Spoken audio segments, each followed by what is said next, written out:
क्या अमेरिका ने इंडिया को 30 दिन की मोहलत दी है? मुबारक हो, अमेरिका ने भारत को 30 दिनों की मोहलत दी है। जबकि इंडिया की इकोनॉमी एक हाईएस्ट ग्रोइंग इकोनॉमीज में से एक है। India has now surpassed Japan to become the world's fourth largest economy in the world. It is now worth more than $4 trillion. जबकि मोदी जी ने खुद कहा था कि इस देश में कोई तीसरा इंटरफेयर नहीं कर सकता। किसी तीसरे के आधार पर हम अपने निर्णय नहीं करेंगे, हम निर्णय हमारे लिए करेंगे। क्या वजह है कि इंडिया जैसे पावरफुल देश को अमेरिका मोहलत दे रहा है? मतलब आप समझिए, हम इंडियंस को ये अमेरिकन कितने बुरी तरह से ह्यूमिलिएट कर रहे हैं। एग्जैक्टली क्या हुआ है और कैसे इंडिया दिन ब दिन फंसता जा रहा है, और इसके साथ ही मोदी जी ने क्या क्या खिचड़ी पकाई है, आइए समझते हैं आज की इस वीडियो में। तो कहानी की शुरुआत होती है 28 फरवरी को, जब अमेरिका और इजराइल मिलकर ईरान पर अटैक कर देते हैं। अमेरिका जो वर्ल्ड का सबसे पावरफुल कंट्री माना जाता है, और उसके साथ इजराइल जो टेक्नोलॉजी के मामले में सबसे आगे है, ये दोनों मिलकर ईरान पर अटैक कर देते हैं। जब इन दोनों कंट्रीज ने मिलकर ईरान पर अटैक कर दिया तो सबकी निगाहें मोदी जी पर थी कि मोदी जी का क्या रिएक्शन आएगा। मोदी जी जो खुद को अमेरिका का दोस्त बताते हैं, और इसके साथ ही हाल ही ये इजराइल विजिट कर कर आए हुए हैं। एक्चुअली अमेरिका और इजराइल ने पहले अटैक किया था,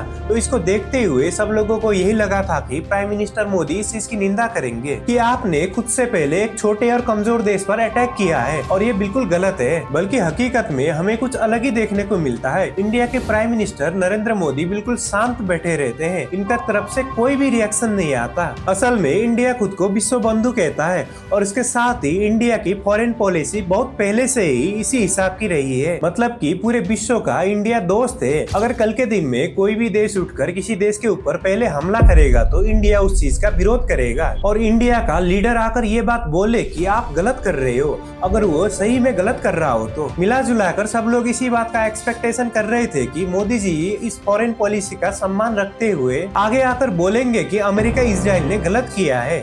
मोदी जी ऐसा कुछ भी नहीं करते, बल्कि वो शांत बैठे रहते हैं। इस पर कुछ अंध भक्तों का ये कहना है कि मोदी जी आखिर बीच में क्यों ही पड़े। इसके साथ ही अंध भक्तों का यही कहना था कि अगर दो देश एक आपस में लड़ रहे हैं तो मोदी जी इंडिया बीच में क्यों ही पड़े। एक्चुअल में 90s 80s में जब सोवियत यूनियन ने अफगानिस्तान पर हमला कर दिया था, ये वही समय था जब इंडिया की प्राइम मिनिस्टर इंदिरा गांधी थी। इस टाइम पर इंदिरा गांधी सोवियत यूनियन की काफी अच्छी दोस्त थी। इसके बावजूद भी उन्होंने सोवियत यूनियन के इस कदम की कड़ी निंदा की थी। इंदिरा गांधी ने सोवियत यूनियन से कहा कि आपको अपनी आर्मी अफगानिस्तान से हटा लेनी चाहिए, ये आपने गलत किया है, आप इतने छोटे देश पर अटैक कैसे कर सकते हैं। इन्होंने ये इसीलिए किया क्योंकि इंडिया की फॉरेन पॉलिसी यही कहती है, और इसके साथ ही इंडिया एक विश्व बंधु है। साल 2003 में अमेरिका ने इराक पर अटैक कर दिया, और इराक पर अटैक करने के साथ ही इन्होंने सद्दाम हुसैन को अरेस्ट कर लिया। ये जो सद्दाम हुसैन थे, ये इराक के डिक्टेटर थे। इनको हटाने के बाद अमेरिका ने वहाँ पर इंडिपेंडेंस किया था। इन सब के बावजूद भी उस वक्त के भारत के प्राइम मिनिस्टर अटल बिहारी वाजपेयी ने इन सब चीजों की घोर निंदा की थी। उन्होंने साफ साफ ये बोल दिया था कि अमेरिका को इराक से अपनी आर्मी हटा लेनी चाहिए। अटल बिहारी वाजपेयी का कहना था कि ये बहुत ही गलत बात है कि कोई भी शक्तिशाली नेशन, कोई भी पावरफुल कंट्री किसी छोटे कंट्री के ऊपर इस तरीके से अटैक कर दे। वाजपेयी जी का ऐसे करने के पीछे एक ही रीजन था,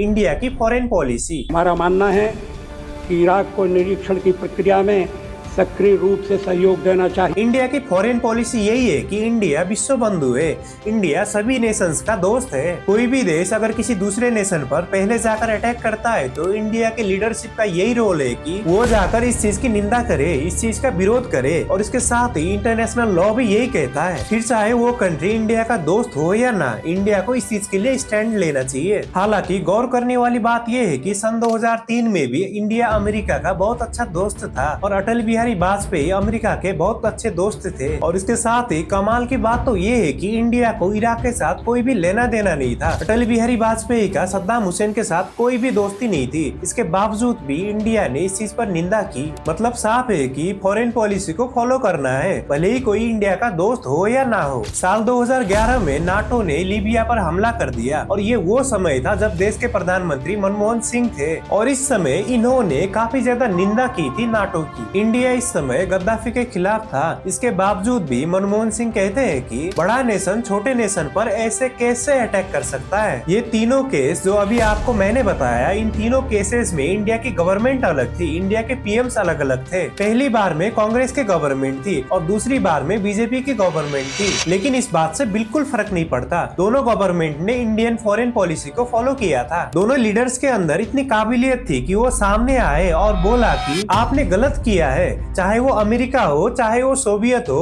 उन्होंने सामने से कहा कि आपने गलत किया है। ठीक इसी तरीके से 28 फरवरी 2026 को अमेरिका और इजराइल ने मिलकर ईरान पर हमला कर दिया। सब लोग यही सोच रहे थे कि मोदी जी इसके ऊपर कुछ बोलेंगे, जिस तरीके से इंडिया के पुराने प्राइम मिनिस्टर बोला करते थे, लेकिन ये कुछ भी इसके बारे में नहीं बोलते। टेंशन तो तब बढ़ जाते जब ईरान के सुप्रीम लीडर की डेथ हो जाती है और इसके बावजूद भी इंडिया के प्राइम मिनिस्टर कुछ भी नहीं बोलते। अब सवाल इस पर भी खड़ा होता है, जब प्रधानमंत्री मोदी ने कहा था कि ईरान हमारा पुराना मित्र है। हमारे आपसी संबंध सिर्फ राजनैतिक और राजनयिक संबंध ही नहीं है, वे सभ्यता और संस्कृति के हजारों साल पुराने रिश्ते हैं।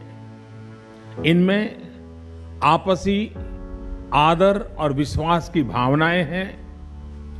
पड़ोसी और दोस्त होने के नाते भारत और ईरान का रिश्ता सैकड़ों साल से एक दूसरे के वजूद को और भी निखारता रहा। मतलब कि पहले के जो पीएम्स थे वो एक्चुअली में क्रिटिसाइज करना जानते थे। एक्चुअल में वो दूसरे नेशंस जिनके ऊपर अटैक हुआ रहता है, जबकि वो इंडिया के दोस्त तक नहीं रहते, तब भी ये पीएम्स क्रिटिसाइज करते थे। अभी हालात ये हो गए कि ईरान जो इंडिया का दोस्त था, जिसका इंडिया के साथ काफी अच्छे रिश्ते थे, जब उस पर ही अटैक हो जाता है तो इंडिया इस चीज के ऊपर शांत बैठा रहता है। और यही तक नहीं, प्रधानमंत्री मोदी ने तो इस बात को एक ट्वीट करने लायक तक नहीं समझा। इस वॉर से जस्ट पहले प्रधानमंत्री नरेंद्र मोदी इजराइल विजिट पे गए थे और इस हमले से 2 दिन पहले मोदी का ये स्टेटमेंट था, इंडिया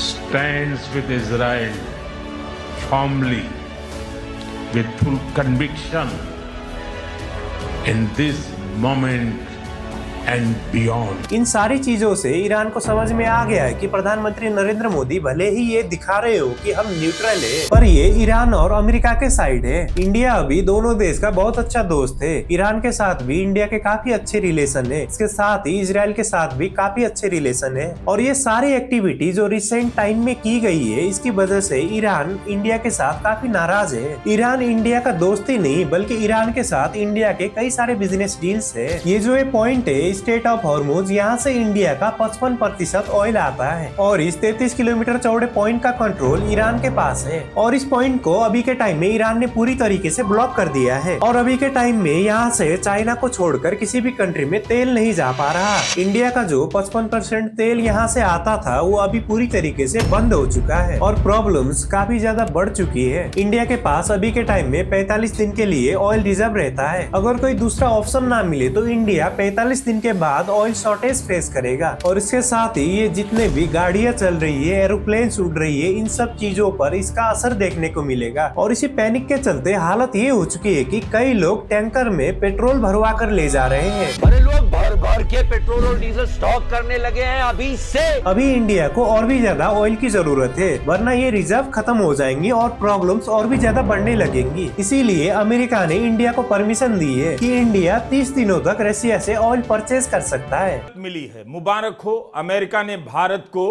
30 दिनों की मोहलत दी है कि भारत रूस से तेल खरीद सकता। इंडिया के लिए इससे ज्यादा ह्यूमिलिएटिंग बात और क्या ही हो सकती है। India as a free nation होने के बाद भी उसे किसी और की परमिशन चाहिए कि उसे कहां से तेल खरीदना चाहिए और कहां से नहीं खरीदना चाहिए। इंडिया अमेरिका का गुलाम थोड़ी न है कि इंडिया अमेरिका की परमिशन से चले, या फिर ये मोदी जी का फॉरेन पॉलिसी का नतीजा है जो इंडिया के लिए गुलामों जैसे हालात पैदा कर रहा है। 1947 से पहले ब्रिटिशर्स इंडियंस को परमिशन दिया करते थे, ठीक उसी तरीके से आज अमेरिकन इंडियंस को परमिशन दे रहे हैं। आप समझिए हम इंडियंस को ये अमेरिकन कितने बुरी तरह से ह्यूमिलिएट कर रहे हैं। इवन इंडिया पहले से ही रशिया से ऑयल ले रहा था और अमेरिका के कहने पर ऑयल लेना बंद कर दिया। और अभी फिर से अमेरिका कहता है कि 30 दिनों के लिए इंडिया रशिया से ऑयल परचेज कर सकता है। इंडिया इतना बड़ा नेशन होने के बाद, इतना पावरफुल नेशन होने के बाद भी अमेरिका के इशारों पर चल रहा है। और इसी रीजन की वजह से कांग्रेस के एक लीडर ने ये कहा, आप सबको